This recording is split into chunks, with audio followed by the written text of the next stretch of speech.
ไล่ล่านักบินนะครับรับงานว่างยายึดยาบ้า600,000 เม็ดคำว่านักบินที่นี่บ่แม่น นักบินอันเครื่องบินนี่พี่น้องครับเป็นคนทรงยาครับเขาเจ้าตั้งฉายาให้ไล่ล่านักบินพร้อมยึดยาบ้า600,000 เม็ดสารภาพรับงานวางยาจากชาวสปป.ลาวเอาคือว่าจังซั่นนะครับมาเบิ่งครับงานนี้ตชด.ภาค2ไล่ล่านักสกัดนักบินนะครับรับงานว่างยา3จังหวัดว่างงานไปแล้ว3กระสอบนะครับพร้อมกับยึดยาบ้าไป600,000 เม็ดสารภาพรับจ้างจากชาวสปป.ลาวส่วนเก๋งนำทางนั้นหลุดหนีไปได้นะครับกลับไปบ่รอดดอกนะครับเดี๋ยวก็ตามจับตามคุบเอาจนพ่อนั่นแหละของผิดกฎหมายเนาะพี่น้องเนาะเป็นหน้าที่ของเจ้าหน้าที่ตำรวจอยู่แล้ว20 พฤศจิกายน 2568ครับผู้สื่อข่าวรายงานว่าเมื่อคำว่านนี้ครับพ้นตำรวจตรีวุฒิพงษ์เย็นจิตผู้บังคับการตชด.ภาค2แล้วก็พันตำรวจเอกคณิตกลิ่นศรีสุขรองผู้บังคับการตชด.ภาค2มอบหมายให้ร้อยตำรวจเอกคมสันนิ่นสมบูรณ์ครับหัวหน้าช่อปขบกตชด.ภาค2ร่วมกับสำนักข่าวกอรมนขกทแล้วก็กองกำลังสุรศักดิ์มนตรีสำนักปราบปรามปปสกองกำกับการ3บกปส2อุดรธานีหน่วยบริการตำรวจทั้งหลวงบรบือชุดสืบสวนภูธรจังหวัดมหาสารคามชุดสืบสวนอำเภอเมืองมหาสารคามรวมกันจับกุมตัวนายวุฒิครับอายุ30 ปีและก็นายพี่ราชัยอายุ22 ปีครับพร้อมของกลางยาบ้า3กระสอบร่วม600,000 เม็ดนะครับโดยสามารถจับกุมตัวได้ที่บริเวณ4แยกแกงเลื่องจานครับตำบลตลาดอำเภอเมืองจังหวัดมหาสารคามสารคามเฮาก็มีชื่อเสียงน้ำเพิ่นตัวนี้ร้อยตำรวจเอกคมสันกล่าวว่าเนื่องจากเจ้าหน้าที่ได้เฝ้าติดตามผู้ต้องหามาตั้งแต่เดือนกรกฎาคมที่ผ่านมาครับจอบอยู่วันต่อไปซ่อมเบิงมาเรื่อยวันเถาะนะครับ ตั้งแต่เดือนกรกฎาคมซึ่งก็มีพฤติกรรมเป็นนักบินบ่ได้เป็นทหารอากาศเด้อพี่น้องครับนักบินในที่นี้หมายถึงว่าทรงยานั่นล่ะเขาเจ้าตั้งฉายาให้ครับคนละบินครับคันบิน F16 บินกิฟเพนอันนั้นเขาเจ้าทำเพื่อชาติครับ แต่ว่าคันบินทรงยานี่เขาเอิ้นว่าทำลายชาตินะครับพี่น้อง จากนั้นนะครับก็ได้สืบสวนทราบว่า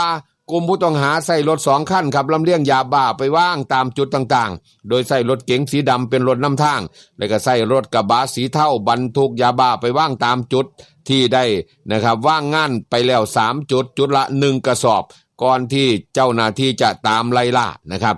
โดยผู้ต้องหาได้ขับรถหลบหนีระยะทางกว่า200 กิโลเมตรตั้งแต่จังหวัดมุกดาหารจนมาเกมอยู่ที่จังหวัดมหาสารคามนะผ่านไปบ่ได้สารคามบ่ปล่อยอยู่แล้ววันต่อไปซึ่งกับกลุ่มคนร้ายที่ขับรถเก๋งสีดำสามารถหลบหนีไปได้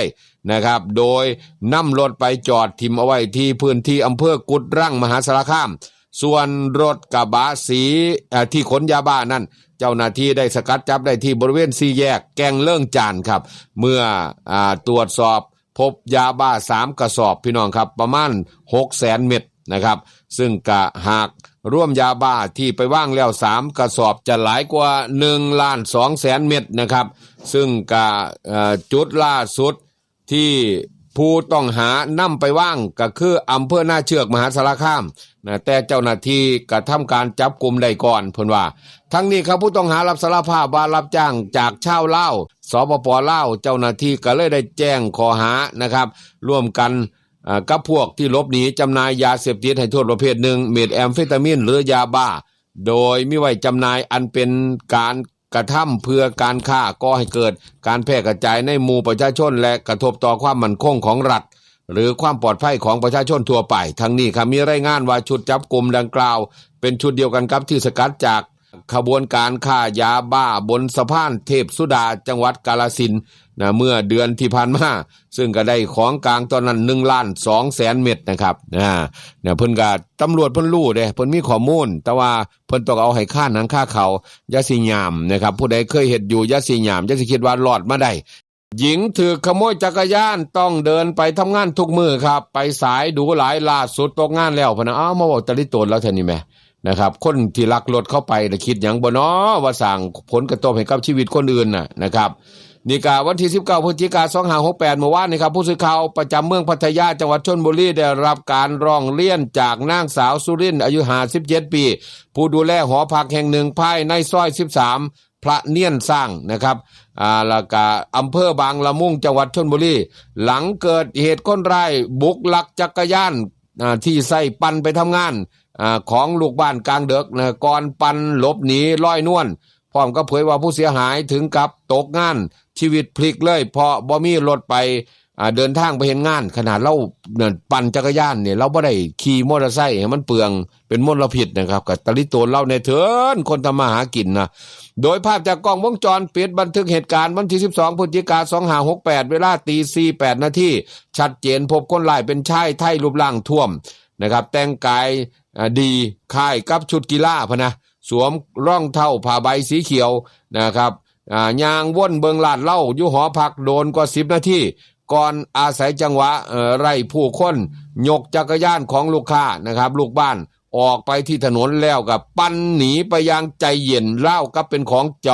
าของคนอื่นเห็นก็สิว่าเป็นของเล่าเนี่ยเนาะนางสาวสุรินทร์เผยว่าเหตุเกิดช่วงใกล้รุ่งเช้าคนร้ายแต่งตัวคือกันกับคนออกกำลังกายนี่แหละทำให้บ่มีผู้ใดเอะใจคาดว่าอาจจะผ่านมาเห็นจักรยานจอดถิ่มเอาไว้หลายมือก็เลยหมายตาเอาไว้ก่อนมันต่อไปก่อนที่สิกลับมาก่อเหตุทันทีที่สบโอกาสยิ่งไปกว่านั้นครับผู้เสียหายเป็นผู้ยิ่งครับทำงานหาเช้ากินค่ำรายได้ก็บ่หลายแต่ก็มีภาระต้องเลี้ยงลูกเล็กจักรยานคันนี้คือพาหนะขั้นเดียวครับที่ใส่ไปทำงานทุกมือพอถือขโมยก็ต้องย่างไปครับไปทำงานแต่สุดท้ายแต่ก็ไปสายบ่อยจนว่ากระทั่งถึกให้ออกจากงานพะนะในที่สุดรู้สึกสงสารหลายเขาก็บ่มีแม่แต่เงินนั่งวินนะครับแล้วก็นอกจากนั้นครับจะไปสมัครงานใหม่ก็ลำบากต้องอุ้มลูกไปด้วยบางมือเห็นแล้วมันเจ็บใจแทนนะครับบ่คิดว่าขโมยจักรยานจะทำให้ชีวิตคนหนึ่งพังไปได้ขนาดนี้เพิ่นว่าเราฟังบ่ฮือโจรก็ได้วอนคนร้ายหากเห็นข่าวนี้ขอให้มีเมตตาในเด้อเฮ็ดอีหยังลงไปเนี่ยเห็นแก่ความยากลำบากของผู้หญิงคนหนึ่งที่ต้องดูแลลูกตามลำพังหากนำจักรยานมาคืนได้ก็จะเป็นบุญคุณอย่างหลายพร้อมกับเตือนประชาชนในพื้นที่ว่า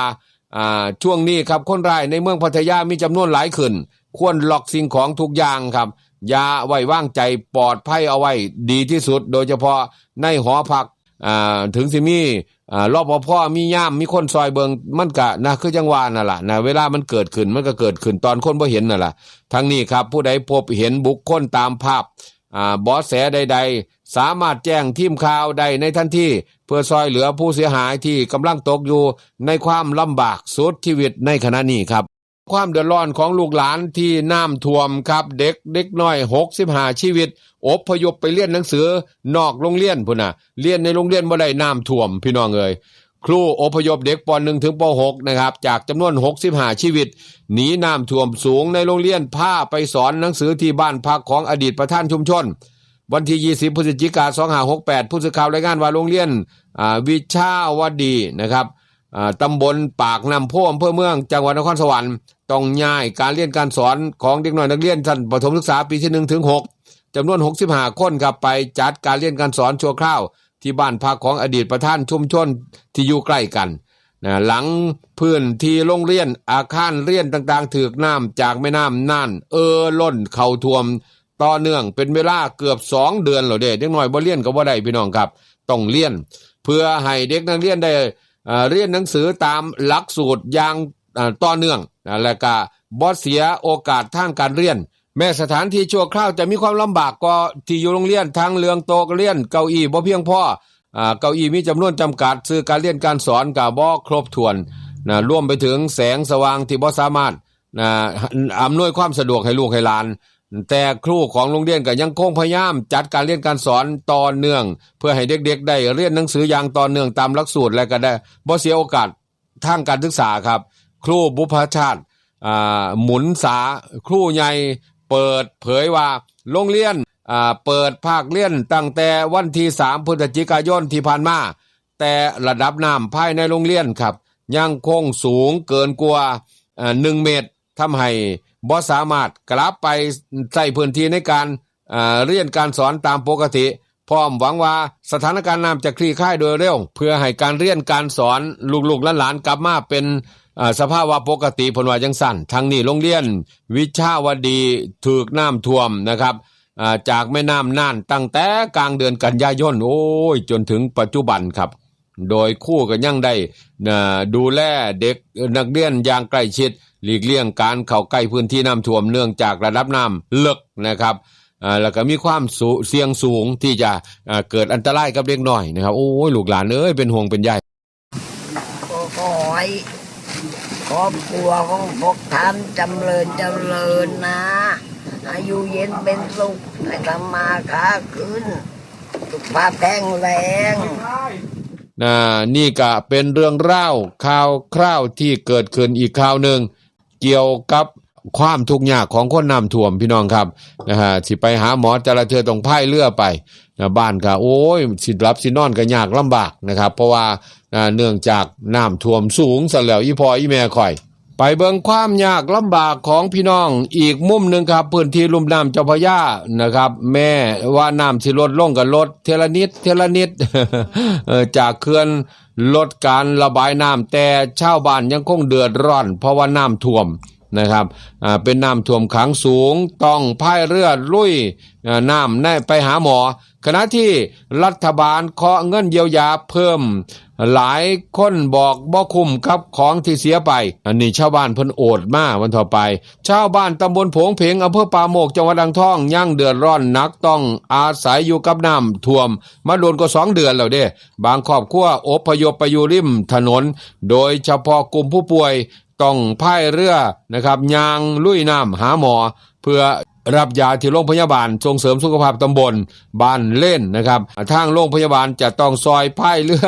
รับส่งอีกต่างหากแต่ก็ถ้าเรือบ่ว่างจะใช้วิธีการตะโกนถามอาการเจ็บป่วยนะครับหากมีการซอยเหลือสร้างสะพานเป็นสะพานใหม่ชั่วข้าวเข้าออกระหว่างถนนและก็โรงพยาบาลก็คงจะสะดวกต่อผู้ป่วยและบุคลากรทางการแพทย์ผอ.ยังบอกอีกว่าหลังจากขั้นกันน้ำพังลงทำให้น้ำในคลองผงเพงครับสาขาแม่น้ำเจ้าพระยานั่นล่ะสูงขึ้นฉับพลันเจ้าหน้าที่ก็ซอยกันขนย้ายอุปกรณ์การแพทย์เครื่องไม้เครื่องมือขึ้นไปไว้บนสั้นที่2ได้ทันแต่ก็มีบางส่วนครับที่เป็นของหนักเคลื่อนย้ายลำบากต้องปล่อยให้จมน้ำที่จังหวัดพระนครศรีอยุธยาครับแม่น้ำเจ้าพระยาสิคอยลดลงนะครับหรือว่าแม่น้ำน้อยเริ่มลดลงทรงตัวแล้วแต่ก็หลายพื้นที่ยังคงถูกน้ำท่วมสูงครับโดยเฉพาะพื้นที่ตำบลท่าดินแดงอำเภอพักไห่ติดริมแม่น้ำน้อยยังคงวิกฤต8 หมู่บ้านบางจุดท่วมสูงถึง3-4 เมตรพุ่นบ้านบางหลังถูกน้ำท่วมจนว่าฮอดหลังคาแล้วก็ขอบหน้าต่างชาวบ้านราวกว่า600หลังคาเรือนนะครับที่อาศัยอยู่ในบ้านยังต้องยกพื้นหนีน้ำงัดพื้นออกทำเป็นที่นอนแล้วก็พื้นที่ทำอาหารโดยเฉพาะผู้สูงอายุจำนวนหลายที่บ่ยอมทิ้งบ้านเพราะว่าห่วงทรัพย์สินส่วนนะครับน้ำท่วมพื้นที่ตำบลบ้านกุมอำเภอบางบานหลายคนต้องอาศัยอยู่กับน้ำเรียกได้ว่านอนแช่น้ำกันเลยมาโดนแล้วแม้ว่าน้ำจะลดลงแต่ก็ความทุกข์ยากก็ยังบ่ลดละนะครับชาวบ้านบางรายถึงกับบอกบ่ออกนะครับมันจุกอกครับพี่น้องครับมันจุกอกมีเพียงน้ำตาที่คลอไหลลงออกมาแทนคำเว้าพอต้องเผชิญกับน้ำท่วมอย่างต่อเนื่องกว่า4 เดือนแล้วแม่รัฐบาลจะเตรียมเยียวยาให้เดือนละนะครับ 5,000 บาทชาวบ้านบอกว่ามันดีแต่ก็มันบ่พอดอกซ้ำนี่ไผสิต้องมาซ่อมแซมบ้านแม่นบ่เมื่อเทียบกับสภาพความเป็นอยู่ที่ต้องลุยน้ำเบิดมือเบิดเว้นส่วนพื้นที่ท้ายเขื่อนเจ้าพระยาจังหวัดชัยนาทได้ลดการระบายน้ำเหลือ 2,688 ลูกบาศก์เมตรต่อวินาทีแต่บางพื้นที่ก็ยังน้ำท่วมขังสูงกว่า2 เมตรนะครับในบางจุดนะครับชาวบ้านใช้ชีวิตด้วยความยากลำบากต้องใส่เรือพายเข้าออกหมู่บ้านขณะที่สำนักงานเขตพื้นที่การศึกษาประถมศึกษาชัยนาทมีโรงเรียนในพื้นที่ประสบอุทกภัยปิดทำการเรียนการสอนมา11 โรงเรียนนำกันมีพื้นที่ได้รับผลกระทบจำนวน5 อำเภอ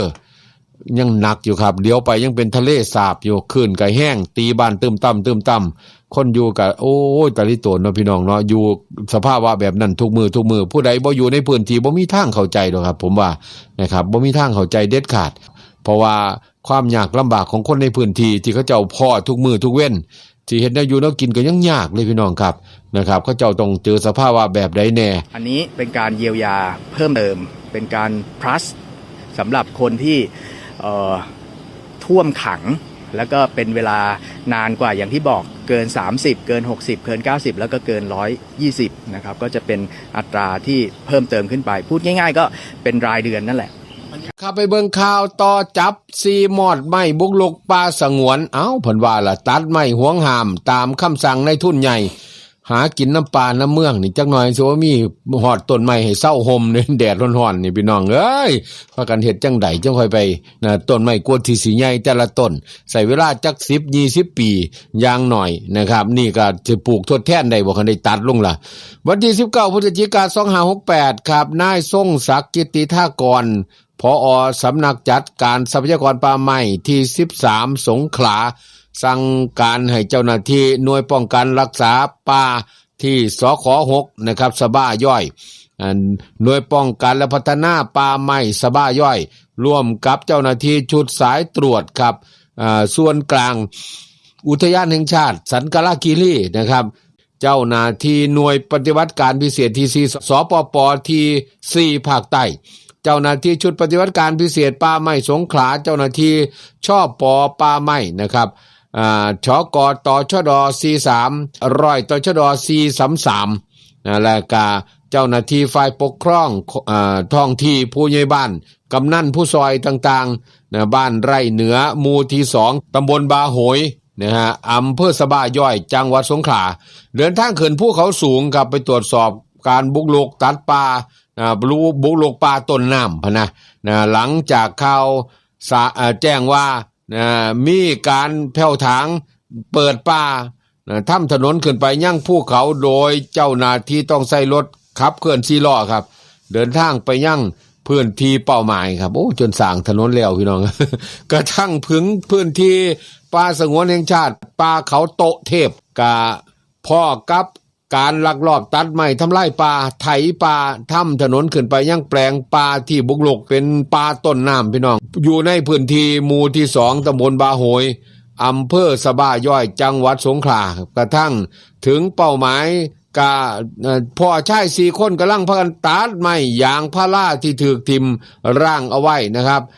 แล้วก็ตัดต้นไม้ยืนต้นที่เป็นไม้หวงห้ามเป็นวงกว้างจำนวน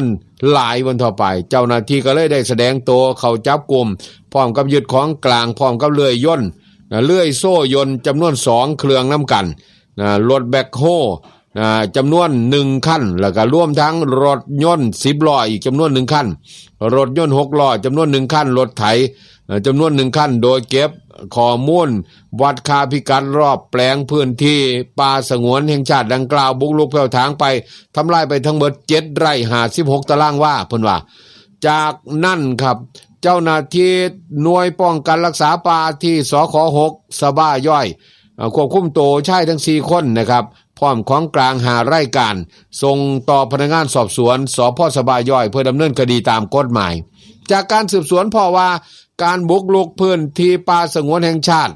ในพื้นที่อำเภอสะบ้าย่อยจังหวัดสงขลานั้นในขณะนี้เป็นฝีมือของนายทุนคนหนึ่งครับโอ้ไม่เห็นแก่ตัวเถอะเนาะ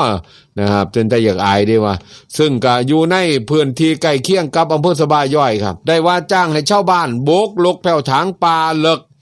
ซึ่งก็อยู่ในเขตป่าสงวนแห่งชาติแนวตะเข็บชายแดนไทยมาเลเซียเพื่อตัดไม้หวงห้ามครับที่เป็นที่ต้องการของตลาดโดยมีเจ้าหน้าที่รัฐในหน่วยงานนะครับที่เกี่ยวข้องบางรายรู้เห็นเป็นใจนั่นเห็นบ่สำคัญคือเกลือเป็นหนอนนี่แหละพี่น้องครับกับการตัดไม้ทำลายป่าที่เกิดขึ้นต่อเนื่องและก็ยังบ่สามารถยับยั้งการกระทำของนายทุนคนนี้ได้จนทำให้คณะนี้ครับป่าสงวนแห่งชาติที่เป็นป่าต้นน้ำคลองเทพาคลองเปลี่ยนในพื้นที่ตำบลเขาแดงตำบลท่านคีรี อำเภอสะบาย้อยถูกบุกรุกแผ่วถางจำนวนหลายนั่นเห็นบ่